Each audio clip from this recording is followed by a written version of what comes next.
Sabe aquele momento em que você acredita que será lembrada com carinho, mas descobre que, na verdade, se tornou um peso morto para aqueles que deveriam te amar? Foi exatamente assim no meu caso. No aniversário do meu filho, a frase que saiu da boca dele não foi "Obrigado, mãe", nem "Sou grato por tudo que fez". O que eu ouvi foi: "O melhor presente que ela pode me dar é sumir de vez".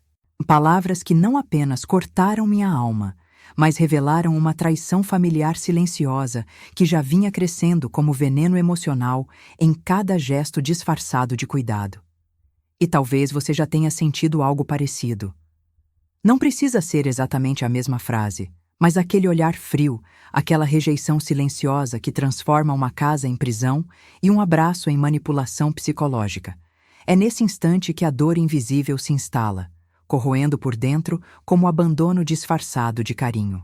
Só que eu descobri algo: quando alguém tenta apagar a sua luz, é justamente aí que você deve acender o fogo da sua sobrevivência silenciosa. Essa história não é sobre rancor, é sobre ressurgimento, sobre como a humilhação materna pode ser transformada em justiça estratégica, como a solidão pode dar lugar a alianças verdadeiras e como a quebra da confiança pode ser o primeiro tijolo na construção de um novo legado. Porque, no fundo, nenhuma dor é definitiva quando você aprende a ressignificar suas cicatrizes. Eu quero que você caminhe comigo nessa narrativa. Talvez, assim como eu, você tenha se sentido invisível dentro da sua própria família. Talvez já tenha ouvido que está velha demais ou inútil. Mas vou te mostrar que a idade não é sentença, e sim ferramenta. Que cada ruga carrega uma história de luta, e que amor próprio, quando desperto, é capaz de virar qualquer jogo. Então respira fundo. Não importa se você está vivendo o auge da sua vida ou enfrentando a fase mais solitária da sua jornada. O que eu vou contar aqui pode abrir seus olhos para sinais que você talvez esteja ignorando. Porque muitas vezes o perigo não vem de fora, mas da mesa de jantar, coberta de bolo, velas e sorrisos falsos. Essa não é apenas a minha história. É também um alerta, um chamado para todas as mulheres que já se sentiram usadas, diminuídas ou descartadas. Vou compartilhar cada detalhe, cada estratégia, cada símbolo que me ajudou a transformar uma festa amarga em palco de libertação. E não pense que será uma narrativa de desespero. Muito pelo contrário. É uma conversa de quem já passou pelo fogo e voltou mais forte. Uma prova de que até mesmo o abandono pode ser virado do avesso e transformado em legado. Por isso eu te peço, não pare por aqui. Siga até o fim, porque essa jornada vai te mostrar que dignidade não tem idade, que justiça não precisa de gritos para ser feita e que quando você finalmente se escolhe, ninguém mais pode te colocar no papel de vítima. O dia do aniversário do meu filho deveria ser marcado por abraços, lembranças e gratidão. Eu mesma preparei parte da festa, ajeitando flores na mesa e escolhendo uma toalha que guardava desde tempos antigos. Mas, em meio a risos e música, ouvi algo que congelou meu coração. O melhor presente que ela pode me dar é sumir de vez. Essas palavras, ditas pelo homem que um dia embalei no colo, soaram como sentença. Ali, percebi que a maior dor não vem de inimigos distantes, mas da traição familiar que nasce dentro de casa. Naquele instante, senti o peso da humilhação materna. Não era apenas uma frase cruel. Era o resumo de anos de rejeição silenciosa, de pequenas farpas que se acumulavam sem que eu quisesse enxergar. Muitas vezes, a dor invisível não grita. Ela sussurra em atitudes que parecem descuido, em abraços apressados, em convites esquecidos. O coração de uma mãe percebe antes da razão, mas insiste em negar. Até que a realidade se impõe, crua, sem máscaras. Eu não chorei, não levantei a voz. Não fiz escândalo. Permaneci em silêncio, como quem segura a respiração para não desmoronar. O silêncio, às vezes, é a maior defesa diante do veneno emocional. É nele que a mente encontra espaço para raciocinar, para traçar estratégias. E foi exatamente isso que decidi fazer: observar, registrar e, no tempo certo, agir. Não como vítima, mas como arquiteta da minha própria justiça estratégica. Talvez você entenda bem esse sentimento. Talvez já tenha vivido um momento em que se sentiu peso morto dentro da própria família, como se sua presença fosse incômoda. Esse estorvo que tentam nos fazer acreditar que somos é, na verdade, reflexo da ganância, da manipulação psicológica, do abandono disfarçado de cuidado.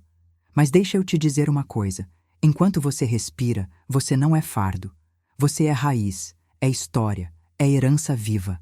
A frase do meu filho ecoou dentro de mim como trovão. Eu me vi sozinha na cozinha, cercada por pratos e taças que já não significavam nada. Cada objeto ali parecia zombar da minha solidão e invisibilidade. O bolo, as velas, a música, tudo parecia parte de uma encenação cruel. E eu, no meio daquele teatro, precisava decidir se seria figurante apagada ou protagonista de uma reviravolta. Escolhi a segunda opção. Há dores que nos paralisam, mas também existem dores que nos acordam. Aquele momento foi meu despertar. Em vez de mergulhar no desespero, decidi transformar a humilhação materna em combustível. Se a vida me apresentava o palco da rejeição, eu escolheria o roteiro da sobrevivência silenciosa. E nesse roteiro, eu não seria a mulher descartada, mas a que se reconstrói com força feminina e propósito. O curioso é que, em situações como essa, não precisamos de plateia para validar nossa dor. Ela já é real, já nos atravessa. Mas precisamos de coragem para não deixar que a dor seja o fim da história. E, naquela noite, entre lágrimas contidas e pensamentos embaralhados, prometi a mim mesma que transformaria cada lágrima em ação, cada golpe em aprendizado, cada insulto em degrau. Não seria fácil, mas seria possível. Por isso, te convido a caminhar comigo.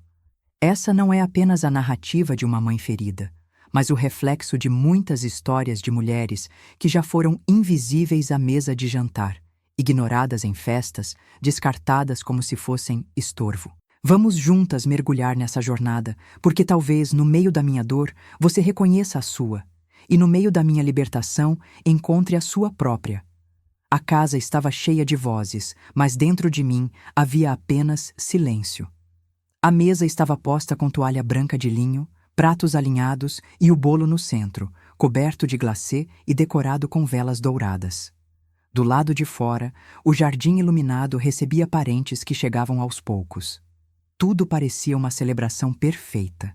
Mas por trás das flores e dos sorrisos ensaiados, eu sentia um frio na alma que me dizia: algo está fora do lugar.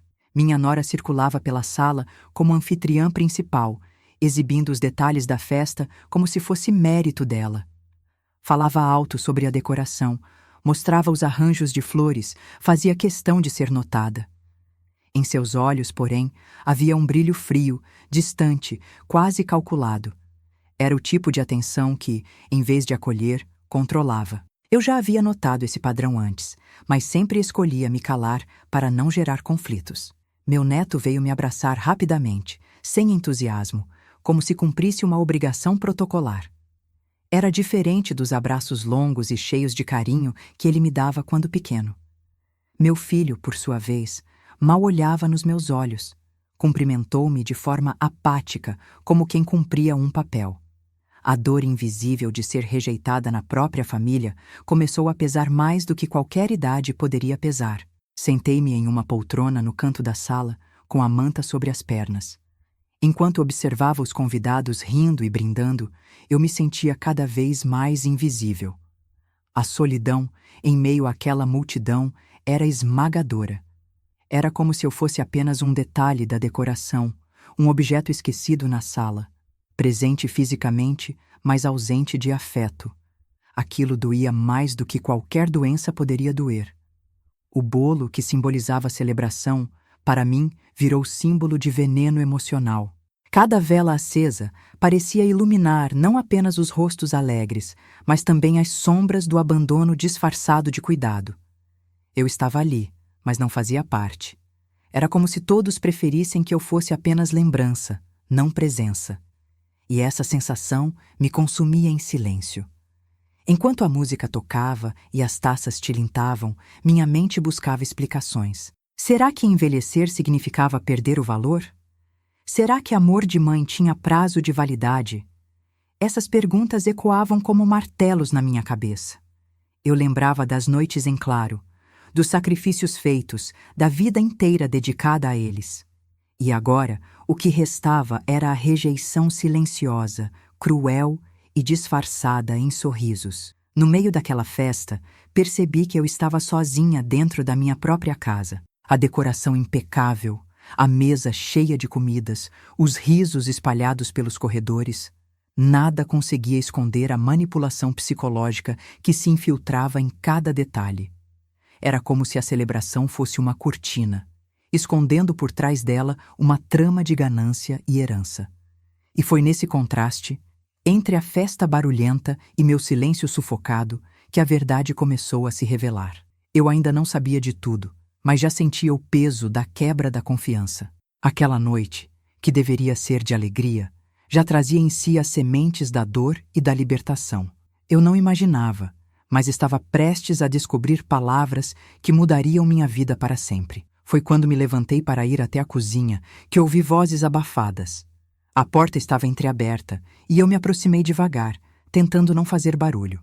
As palavras, no início, vinham entre risadas e comentários banais, mas de repente uma frase atravessou o ar como punhal.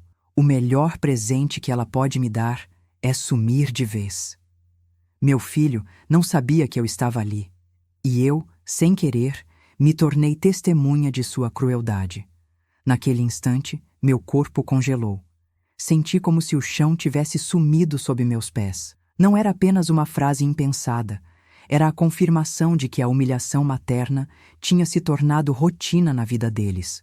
Ali estava a traição familiar em sua forma mais nua e cruel, desferida não por estranhos, mas por aqueles que deveriam me proteger. A dor invisível se materializou em palavras que ecoaram fundo na minha alma. A primeira reação que me veio foi entrar, gritar, exigir explicações, mas algo dentro de mim, talvez a voz da sobrevivência silenciosa, pediu calma. Respira, observa. Não revele ainda o que sabe. Entendi que, naquele momento, a fúria só me enfraqueceria. Era preciso inteligência, era preciso estratégia. O silêncio, mais uma vez, seria minha arma. Voltei para a sala como se nada tivesse acontecido. Sentei-me novamente na poltrona, sorri para os convidados, cortei uma fatia de bolo.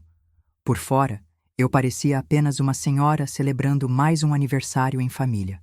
Mas por dentro, cada gesto era uma máscara cuidadosamente ajustada. Eu fingia confiança, mas guardava a decisão de lutar.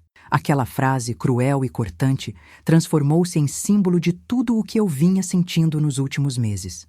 O abandono disfarçado de cuidado, a manipulação psicológica travestida de carinho, o veneno emocional escondido em cada gesto de atenção.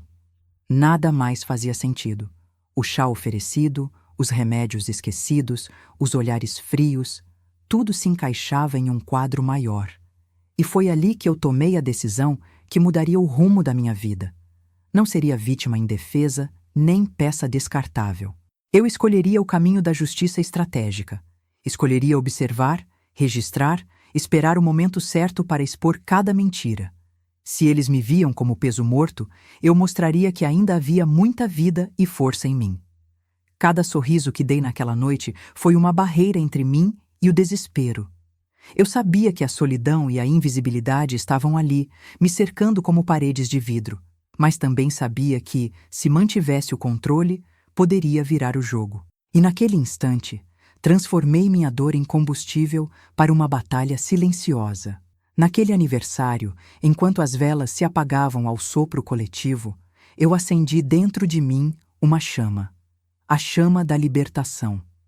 E mesmo que ninguém percebesse, eu já não era mais a mesma mulher. Eu tinha acabado de despertar, e essa era apenas a primeira página de uma nova história. No dia seguinte, acordei com os olhos inchados, mas o coração firme. Eu sabia que não poderia enfrentar aquilo sozinha. Era como estar no meio de uma guerra silenciosa, onde cada gesto da minha família carregava veneno emocional escondido atrás de sorrisos. Então, decidi buscar alguém em quem pudesse confiar.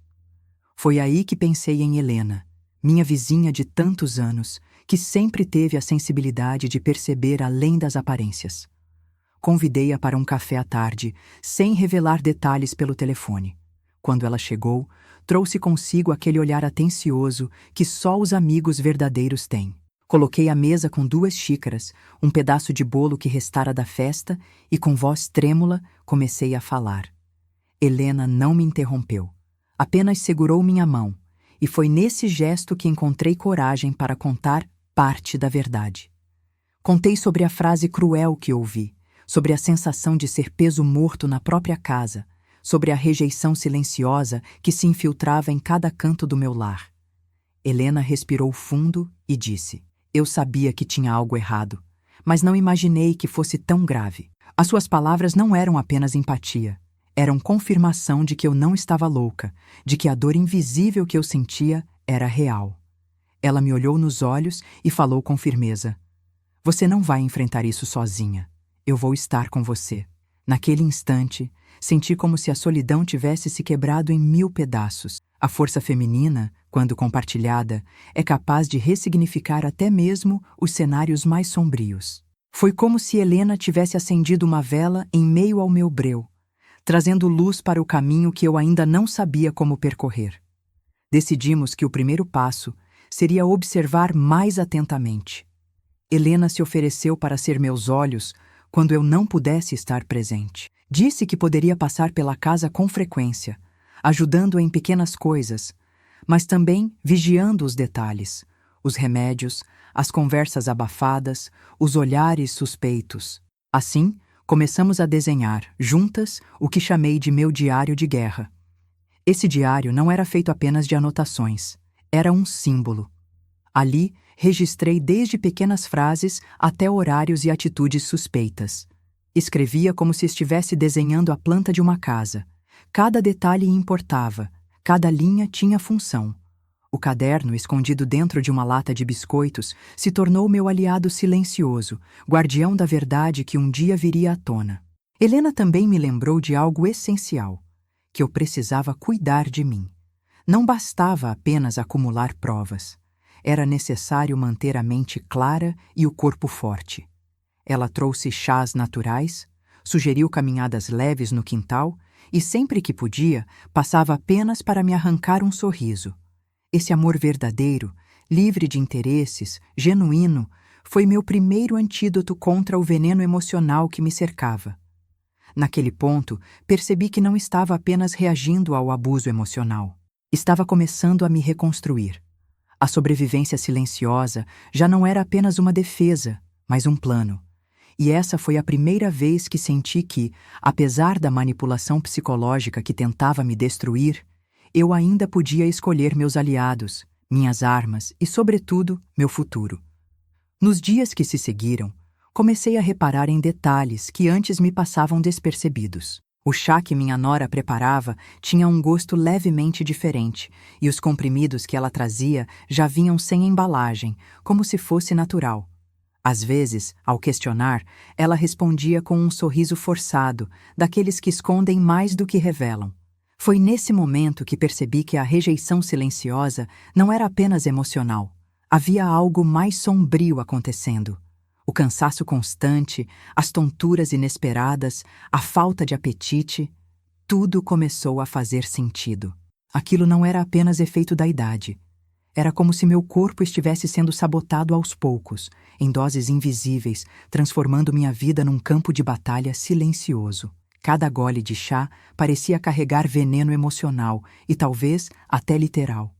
A dor invisível, agora, ganhava contornos físicos. Contei minhas suspeitas a Helena, que ficou visivelmente assustada. Isso não é só abuso emocional, é tentativa de apagar você, disse ela com firmeza. Suas palavras ecoaram como um alerta. Eu não podia continuar apenas observando. Precisava de provas concretas. Foi então que me lembrei do Dr. Henrique, meu antigo clínico, já aposentado, mas conhecido por sua ética e discrição. Liguei para ele em uma manhã chuvosa. Expliquei de forma contida o que vinha sentindo e pedi que me recebesse em sua casa. Ele concordou de imediato. Levei comigo alguns comprimidos que consegui esconder e anotações dos sintomas. Ao me examinar, seu olhar de tristeza dizia mais do que qualquer laudo.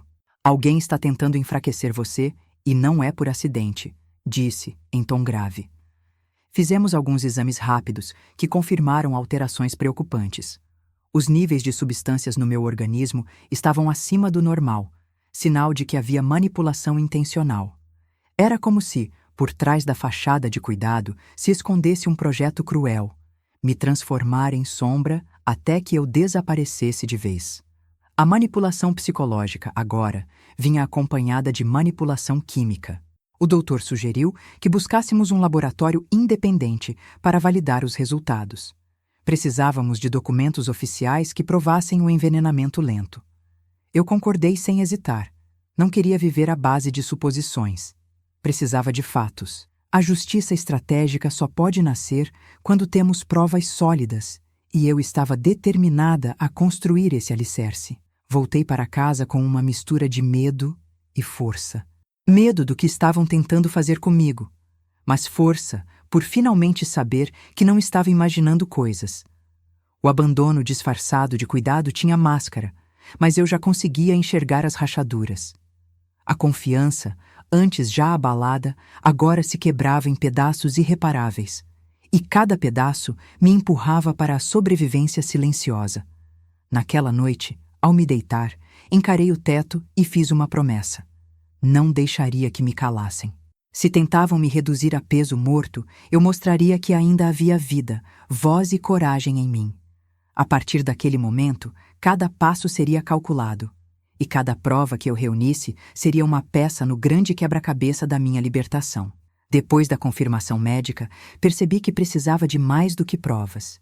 Precisava de força emocional, de alguém que me lembrasse quem eu era antes de toda aquela manipulação psicológica. Foi então que um nome antigo veio à minha mente. Victor. Ele havia sido meu grande amor na juventude, parceiro em alguns projetos de arquitetura, mas a vida nos levou por caminhos diferentes. Mesmo assim, o respeito e a admiração sempre permaneceram. Enviei uma mensagem curta, quase formal.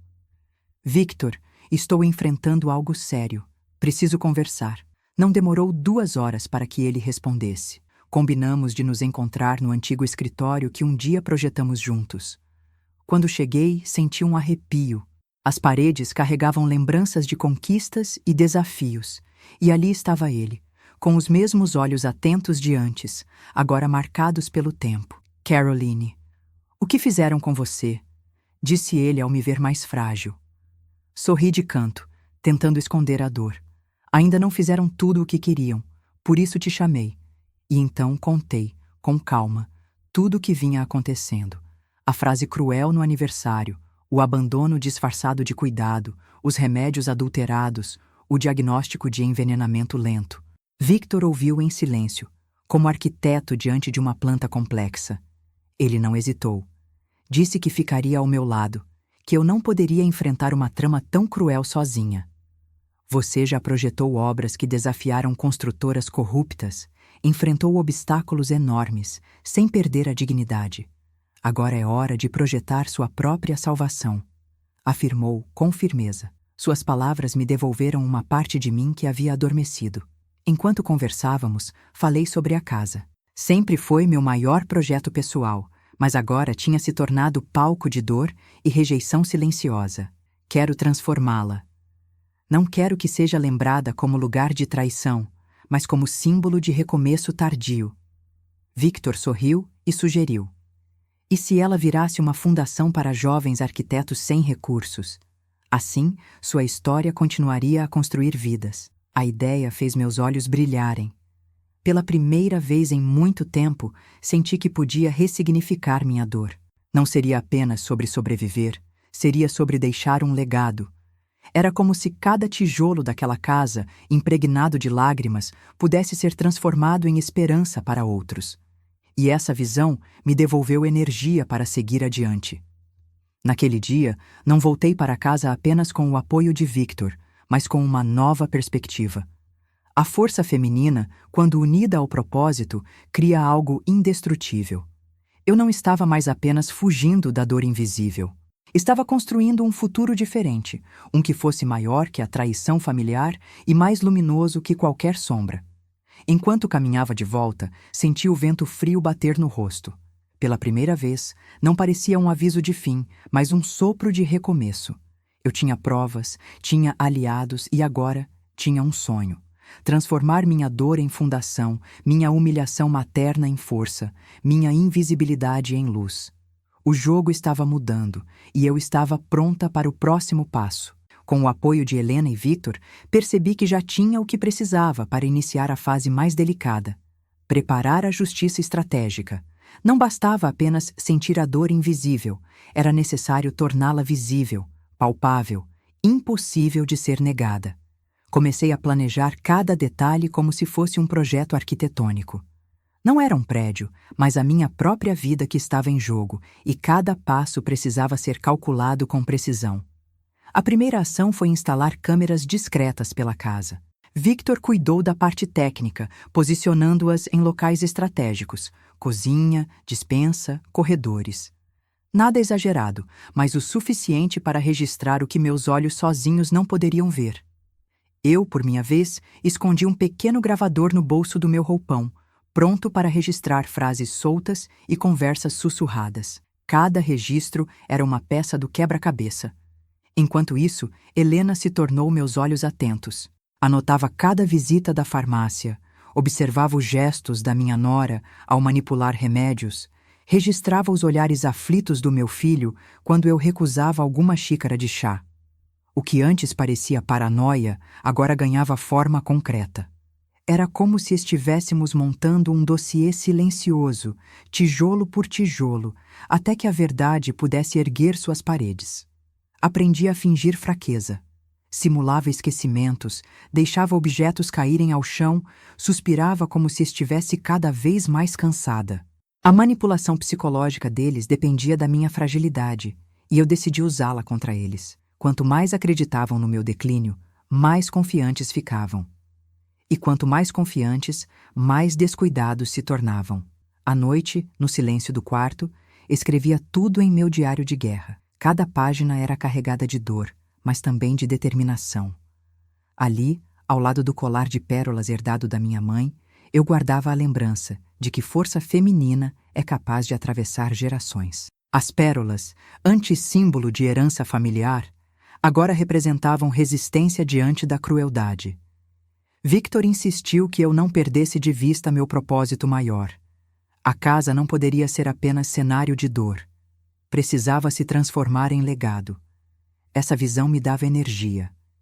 Enquanto coletava provas contra meus algozes, também começava a redesenhar o futuro daquele lar, imaginando salas de aprendizado, mesas de trabalho, jovens construindo sonhos onde antes havia abandono e humilhação materna. A cada prova coletada, eu sentia minha dignidade se reconstruir. Já não era apenas a mãe invisível, tratada como peso morto por quem deveria me amar. Eu era uma sobrevivente silenciosa, estrategista de uma virada que ninguém poderia prever. O veneno emocional ainda estava ali, mas o antídoto crescia dentro de mim, feito de coragem, verdade e planos. E assim, defini o palco da revelação. Um jantar em família. Seria perfeito. A mesma mesa que tantas vezes serviu para disfarçar sorrisos falsos, agora seria transformada em tribunal. Cada taça de cristal, cada prato de porcelana, cada vela acesa teria um propósito simbólico. A sala de jantar, antes lugar de rejeição silenciosa, se tornaria o centro da minha libertação.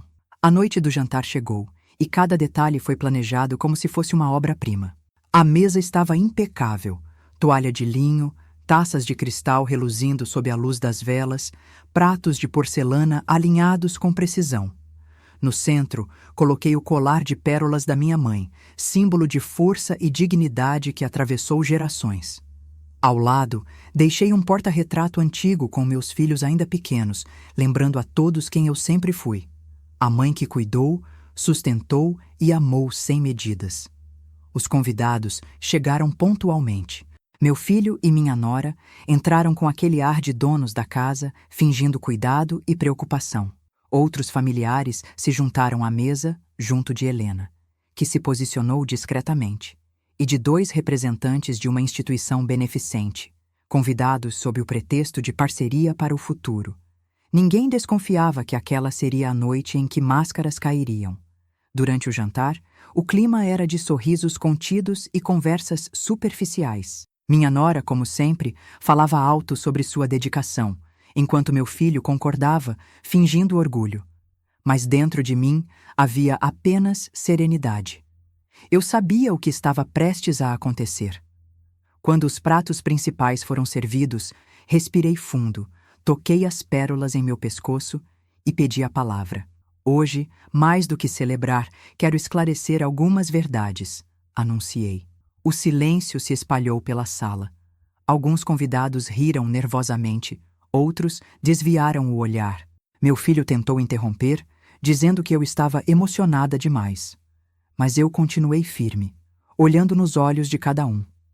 A sala de jantar já não era apenas cenário, era tribunal, e eu estava pronta para apresentar as provas. Comecei relatando meus sintomas, os exames médicos, as alterações nos remédios. Em seguida, mostrei cópias dos laudos e descrevi as situações suspeitas que vivi. Helena, com firmeza, entregou um pendrive aos representantes da fundação. Ali estavam gravações de conversas, vídeos das manipulações na cozinha, áudios reveladores. A cada prova, as paredes daquela casa ecoavam a verdade que eles tentaram esconder. Minha nora ficou pálida, tentando negar. Isso é a imaginação dela. Está inventando coisas. Mas as imagens mostravam claramente suas mãos trocando comprimidos, sua voz em sussurros venenosos. Meu filho, por sua vez, abaixou a cabeça, incapaz de sustentar o olhar. A rejeição silenciosa que me corroeu por tanto tempo agora era exposta diante de todos, nua e cruel. Alguns familiares se levantaram chocados, outros choraram em silêncio. Victor, firme ao meu lado, reforçou.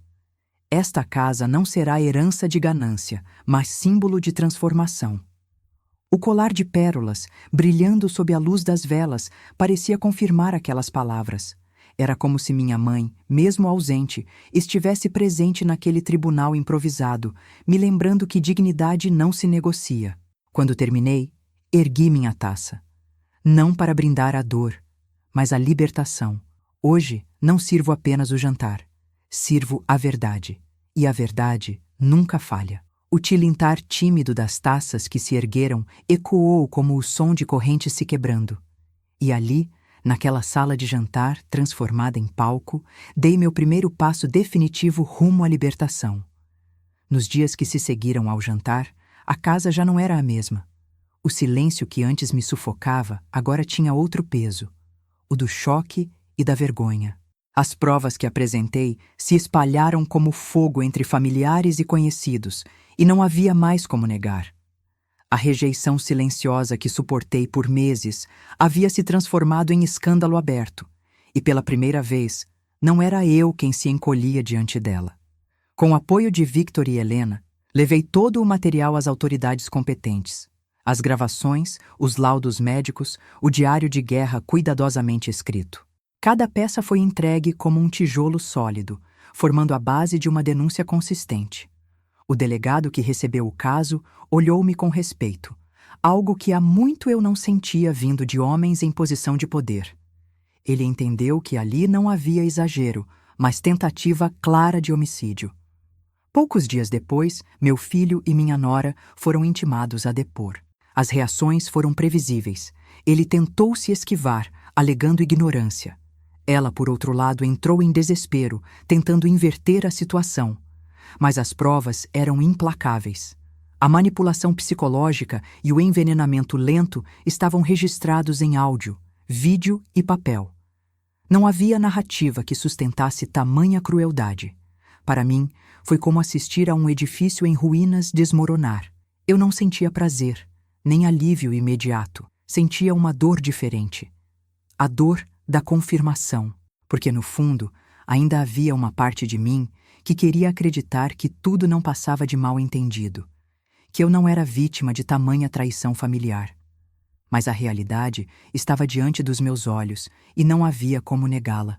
A notícia se espalhou pela vizinhança. Alguns me olhavam com compaixão, outros com curiosidade mórbida. Mas eu já não me importava com os olhares. A solidão e a invisibilidade, que antes me esmagavam, agora cediam espaço à força de quem escolheu sobreviver. Minha luta não era mais apenas pessoal. Era exemplo para tantas mulheres que, como eu, já haviam sido silenciadas em suas próprias casas. No meio desse processo, percebi o quanto a dignidade pode ser reconstruída mesmo depois de despedaçada. Cada audiência, cada documento protocolado, cada depoimento dado era mais do que um ato legal. Era um tijolo a mais na parede da minha reconstrução. Era a prova de que não importava quão fundo tinham tentado me empurrar. Eu ainda podia me levantar. O caminho da justiça não foi rápido, mas foi firme. E cada passo me lembrava que sobrevivência silenciosa não é covardia, mas estratégia. Eu não me rebaixei ao nível deles, não devolvi com ódio. Apenas expus a verdade e deixei que ela cumprisse seu papel. Essa foi a maior libertação. Perceber que a justiça, quando bem preparada, fala por si. E assim, entre papéis carimbados e portas fechadas, percebi que aquele capítulo de dor estava chegando ao fim. O peso morto que eles tentaram me fazer acreditar que eu era, se transformou em pedra fundamental para algo maior. Eu já não era apenas vítima de abandono disfarçado de cuidado. Era autora de uma história de resistência, dignidade e libertação. Quando a poeira da justiça começou a baixar, olhei para minha casa com outros olhos. Cada canto carregava memórias de dor, mas também a chance de ser ressignificado. Decidi que não permitiria que aquelas paredes continuassem associadas ao abandono e à manipulação psicológica. Minha casa, que quase se tornara meu túmulo emocional, seria transformada em berço de recomeço. Ali nascia a ideia de criar uma fundação. Com a ajuda de Victor, tracei o projeto. O ateliê virou sala de oficinas, a antiga sala de estar se transformou em espaço de convivência, e o quintal deu lugar a uma horta comunitária. Onde antes havia silêncio sufocante, agora ecoavam vozes de esperança, jovens arquitetos, senhoras artesãs, crianças curiosas. Todos encontraram ali um lar de aprendizado e dignidade.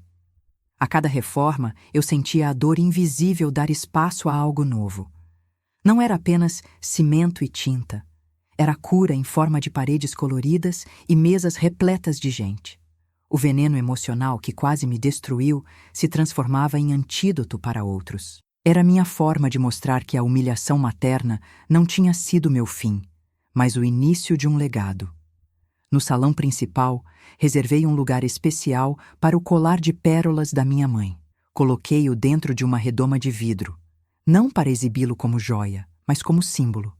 Aquelas pérolas já representaram dor, lágrimas e abandono, mas agora simbolizavam resistência feminina e amor próprio. Todo visitante que entrava entendia que ali havia história, luta e superação. O mais bonito foi perceber como a comunidade abraçou o projeto. Pessoas que antes passavam distantes começaram a oferecer ajuda, doações, tempo. Mulheres que também sofreram rejeição silenciosa se aproximaram, trazendo suas próprias cicatrizes para compartilhar. Descobri que minha solidão não era isolada. Muitas viviam a mesma invisibilidade, mas agora tinham um espaço para renascer. Voltei a dar pequenas aulas de arquitetura. Mas, mais do que técnica, falava sobre coragem, dignidade e ressignificação. Contava minha história sem rancor, apenas como alerta e inspiração. Ver jovens tomando notas enquanto eu falava me deu a certeza de que nunca é tarde para deixar uma marca positiva no mundo. Eu não era peso morto, era ponte para novos futuros. Victor permaneceu ao meu lado durante todo o processo, não como um romance, mas como um companheiro de missão. Entre plantas, reformas e reuniões, ele me lembrava sempre: você transformou sua dor em obra-prima. E eu sorria, porque sabia que dessa vez não havia exagero. Era exatamente isso. Assim, a casa que foi cenário de manipulação psicológica e abuso emocional se tornou a Fundação Clara Luz. O nome foi escolhido em homenagem à minha mãe, Clara, que sempre dizia: a verdadeira luz nunca se apaga, mesmo nas sombras. E agora, aquela luz iluminava não só a minha vida, mas também a de todos que entravam por aquelas portas. Meses depois, recebi uma carta inesperada. Era do presídio. Reconheci a letra trêmula do meu filho já no primeiro olhar. As palavras tentavam misturar desculpas com justificativas. Dizia ter sido manipulado, falava de arrependimento, mas também de vergonha. Por alguns instantes, hesitei em ler até o fim. O coração de mãe, mesmo ferido, ainda deseja acreditar em redenção. Mas no fundo, eu sabia. Não seria uma leitura leve. Ele pediu para me ver. Passei noites refletindo se deveria aceitar. A quebra da confiança havia sido tão profunda que parecia impossível reconstruir qualquer ponte. Ainda assim, algo em mim dizia que eu precisava desse encontro, não por ele, mas por mim. Era a chance de encerrar um ciclo de dor e reafirmar diante dos olhos dele a escolha que havia feito: me amar primeiro. O dia da visita chegou. Entrei na sala fria e silenciosa, com paredes cinzentas e cheiro de ferro. Ele entrou escoltado, mas sem algemas. Seus olhos estavam cansados, diferentes do menino que eu embalei tantas vezes no colo. Tentou sorrir, mas o gesto morreu em meio à culpa. Ficamos frente a frente, separados por uma mesa de madeira gasta.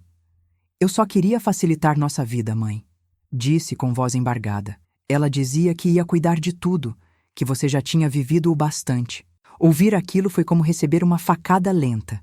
Não havia arrependimento verdadeiro, apenas justificativas. O abandono disfarçado de cuidado que eu tantas vezes senti agora estava traduzido em palavras. Ele não me via como mãe, mas como estorvo. Eu respirei fundo, deixando o silêncio pesar sobre nós. Depois, falei com calma. Amor sem respeito não existe. Confiança, quando quebrada, nunca volta ao formato original. Você é meu filho biológico, mas família é quem cuida. E você escolheu não cuidar. As palavras saíram firmes, sem gritos, sem lágrimas. Era o fim de uma história que eu não escrevia mais. Ele tentou insistir. Mas você ainda me ama, não ama? Seus olhos procuravam resposta, talvez um fio de esperança. Eu o encarei devagar e disse: hoje escolho me amar primeiro. Foi a frase mais difícil que já pronunciei, mas também a mais libertadora. Naquele instante, senti o peso da humilhação materna se dissolver, dando lugar a uma paz inesperada. Levantei-me, ajeitei meu casaco e me preparei para sair. Atrás de mim, ouvi seus soluços contidos, mas não voltei. Não porque não houvesse dor, mas porque eu havia entendido. Às vezes, libertar-se significa não carregar mais aquilo que nos destrói. O amor próprio era, agora, minha maior herança. Ao sair para o pátio e sentir o vento gelado no rosto, percebi que algo havia mudado. O passado ficara trancado atrás daquelas paredes cinzentas. E, pela primeira vez em muito tempo, meus passos eram leves. Eu não caminhava com rancor, mas com a certeza de que tinha encerrado um ciclo. A libertação, afinal, não estava em perdoar ou punir, estava em me escolher. Ao olhar para trás, percebo que essa não é apenas a minha história. É o retrato de muitas mulheres que, em algum momento, já se sentiram invisíveis dentro da própria família. A dor invisível, a manipulação psicológica, o abandono disfarçado de cuidado, tudo isso corrói lentamente, até que nos faz acreditar que somos peso morto. Mas a verdade é que nenhuma de nós nasceu para ser descartada. Aprendi que a humilhação materna pode ser transformada em força, que a traição familiar, por mais cruel que seja, pode ser o ponto de partida para a reconstrução da dignidade. Não é fácil, eu sei. Requer silêncio estratégico, coragem e, muitas vezes, a decisão dolorosa de romper laços. Mas é justamente nesse rompimento que nasce a libertação. Não quero que essa história seja lembrada apenas como relato de dor, mas como exemplo de ressignificação. Minha casa, antes palco de veneno emocional, tornou-se fundação de esperança. Meu coração, antes aprisionado pela rejeição silenciosa, encontrou amor próprio e força feminina para recomeçar. Isso é prova de que sempre existe um novo capítulo, mesmo quando todos acreditam que o livro já terminou. E talvez você, que me escuta agora, esteja vivendo algo parecido. Talvez tenha sentido a solidão na mesa do jantar. Talvez tenha sido diminuída por aqueles que deveriam te erguer. Se esse for o seu caso, respira fundo. Sua história não acabou. Você ainda pode redesenhar sua vida, assim como eu fiz. Basta dar o primeiro passo. A pergunta que fica é: quanto tempo mais você vai permitir que outros escrevam sua história? Até quando vai aceitar que sua voz seja silenciada em nome da paz? Pense nisso, porque cada minuto que você vive sem se escolher é um minuto perdido para sua verdadeira felicidade. E a vida, minha querida, é preciosa demais para ser desperdiçada. Não se trata de rancor, e sim de libertação, de entender que perdoar não é esquecer, mas lembrar sem se prender. Que amar o outro não significa abrir mão de si mesma. Que legado não se constrói apenas com bens, mas com coragem, dignidade e luz. E você também pode construir o seu. Se essa história te tocou de alguma forma, deixe nos comentários de qual cidade você fala e se já passou por algo parecido. Sua voz pode ser o sopro de coragem que outra mulher precisa ouvir para transformar sua vida. Compartilhar é um ato de amor, e você pode ser a diferença na vida de alguém. E antes de ir, não se esqueça, inscreva-se no canal e ative as notificações. Toda semana, histórias como esta vão te lembrar que recomeçar é sempre possível. Porque no fim, dignidade não tem idade. E amor próprio é a herança mais valiosa que podemos deixar.